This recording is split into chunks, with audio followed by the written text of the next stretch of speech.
Специальные приемы борьбы, рациональное применение физической силы, особая ударная техника. Армейский рукопашный бой вобрал в себя лучшие из самых известных единоборств. Здесь полный контакт, оттого и поединки зрелищные.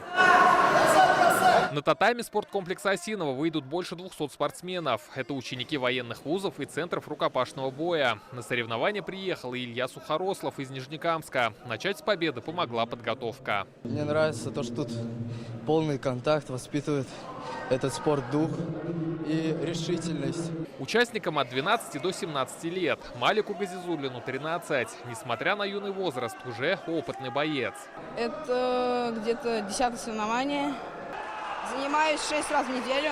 Такое упорство поможет юным спортсменам сформировать стальной характер, говорят организаторы. Соревнования посвятили памяти героя России Романа Игошина. Выпускник Казанского Суворовского училища и сам владел навыками рукопашного боя. Он погиб, выполняя свою задачу на Кавказе. Служил он в специальных войсках, поэтому особо так о нем не разглашается. Мы не могли найти фотографию этого человека уже в офицерской форме.